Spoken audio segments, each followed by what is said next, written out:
2.5 centuries ago, passionate, desperate, and crazy peoples across the lands we now live in fought an impossible revolution against a world superpower. While their grievances were many, one desire drove their fight more strongly than any other: the desire to have a voice in the process that governed their lives. This one thing, they decided, was worth fighting for. It was worth dying for. When their impossible war turned out to be merely improbable, and the odds proved in their favor, they set about to building a society in which the voice of the peoples was a power above all others. Far from the monarchies of their day, in which citizens lived and died only for the sovereign, in this new system, the sovereignty came from and served the people themselves. What is more, the power of voice was not limited to influencing the decisions of government. The right to put one's voice to almost any speech imaginable was enshrined, first and foremost, in our Bill of Rights, never to be abridged. While the system established generations ago was far from perfect, the voice of the people, invested with the ultimate power of determining governance, has proved itself sufficient to drive ever forwards, as Mr. Obama would say, bending the path of our history towards justice. Over generations, our people have used their voices, not only to represent themselves, but to bring ever more people into the conversation. Though the road has rarely been free of dissenting voices, the cry for everyone to be heard has always won out in the end.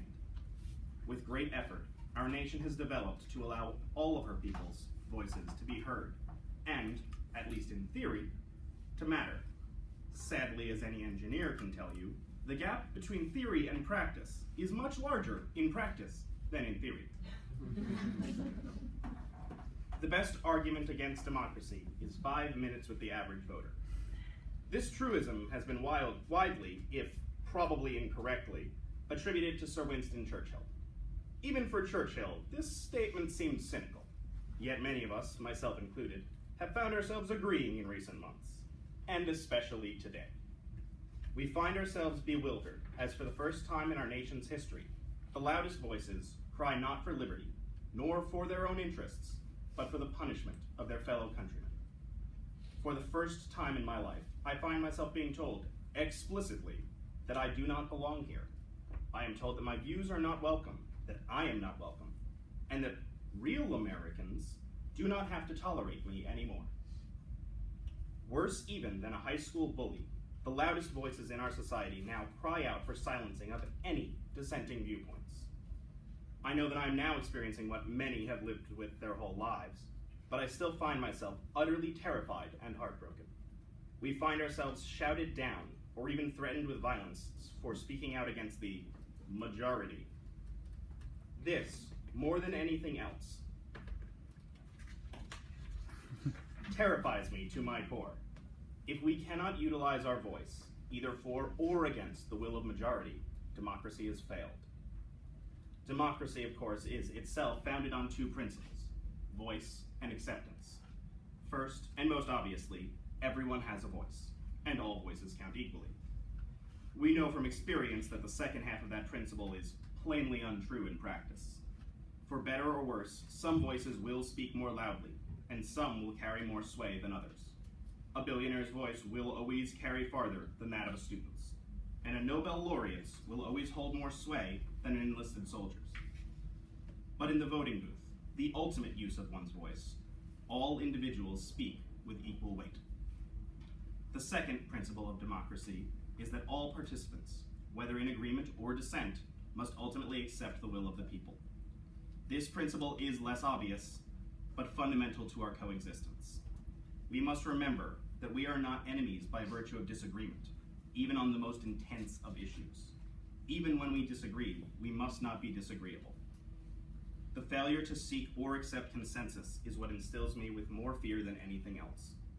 When we stop seeing voting as a way to reach consensus, and see it instead as a cudgel to beat those that disagree with us into submission, we are no longer practicing democracy, but mob mentality.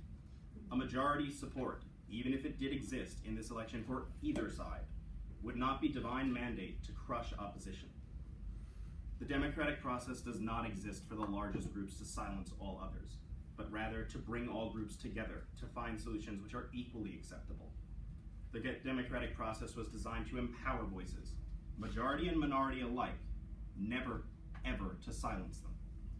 And yet, the tendency to silence opposition has been rising in recent years on all sides of the political spectrum, with no room to tolerate even civil dissent. Be it stopping a former Secretary of State from speaking on campus, or shouting down the unfriendly press, by silencing those that disagree with us, we weaken all discourse.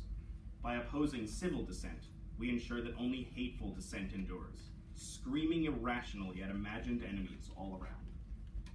It is easy in these terrifying and hateful times to drop into the mud and to endorse the tactics of silence, intimidation, and mob mentality. But as these dark times, when our voices are most powerful. Though they may not be the loudest, there will always be more voices calling for unity than division. Though they may not have as public a platform, there will always be more voices calling for love than for hate. But we have to be a part of the call for unity. We must accept voices calling for progress and for inclusion, even if we are not in agreement with them at all times. The desire to solve our problems in a more productive way must always be enough common ground to speak together. Our voices can accomplish much, but alone they are not enough. We must also listen.